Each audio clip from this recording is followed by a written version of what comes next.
45 సంవత్సరాల వయసులో ఉన్న వాళ్ళు ఈ వీడియోని శ్రద్ధగా వినండి, చూడండి. ఎందుకంటే రాబోయే జీవితానికి ఇది చాలా పనికొస్తుంది. సుఖమయమైన వృద్ధాప్యం కోసం మీ సొంత ఊరిలో సొంత గడ్డ మీద నివసించండి.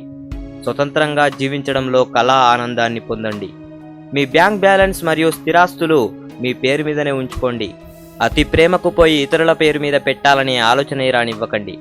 పెద్ద వయసులో మిమ్మల్ని జాగ్రత్తగా చూసుకుంటామని మీ పిల్లలు చేసిన ప్రమాణాల మీద ఎక్కువ ఆశపడకండి. ఎందుకంటే కాలం గడిచే కొద్దీ వారి ప్రాధాన్యతలు మారవచ్చు. ఒక్కోసారి వాళ్ళు మిమ్మల్ని చూడాలనుకున్నా కూడా చూడలేని పరిస్థితులు ఎదురవ్వచ్చు. మీ శ్రేయస్సు కోరే వారిని మీ స్నేహితులుగా ఉంచుకోండి. ఎవరితోనూ మిమ్మల్ని పోల్చుకోకండి. ఎవరో వచ్చి ఏదో చేస్తారని ఆశ పెట్టుకోకండి. మీ సంతానం యొక్క జీవితాలలో జోక్యం కలగజేసుకోకండి. వారిని వారి పద్ధతిలో జీవించనివ్వండి. మీరు మీ తరహాలో జీవించండి.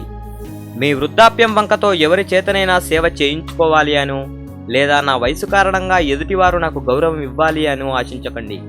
అందరి సలహాలు వినండి, కానీ మీ సొంత ఆలోచన ప్రకారం మీకు ఏది వీలుగా ఉంటుందో అది ఆచరించండి. ప్రార్థించండి, కానీ అది భిక్షమెత్తుకున్నట్లుగా ఉండకూడదు. చివరికి భగవంతుని కూడా ఏమీ కోరుకోవద్దు. దేవుణ్ణి ఏదైనా కోరుకున్నాము అంటే అది కేవలం మనం చేసిన పొరపాట్లకు క్షమాపణ లేదా జీవించడానికి అవసరమైన ధైర్యం మాత్రమే కోరుకోండి. ఆరోగ్యం మీద శ్రద్ధ వహించండి. మీ ఆర్థిక పరిస్థితిని అనుసరించి చక్కని పౌష్టికాహారం తీసుకోండి.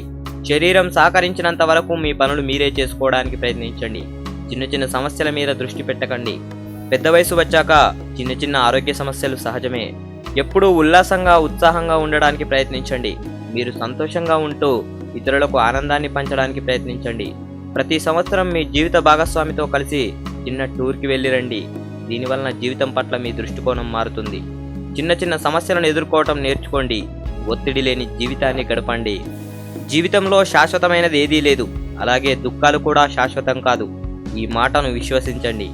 రిటైర్మెంట్ సమయానికి మీ బాధ్యతలన్నింటినీ తీర్చేసుకోండి. మీకోసం మీరు జీవించడం మొదలుపెట్టినప్పుడే అది అసలైన స్వేచ్ఛతో జీవించడం అనే విషయాన్ని గుర్తుపెట్టుకోండి. అందరి సుఖమయ జీవనాలకు శుభాకాంక్షలు తెలుపుతూ జై హింద్.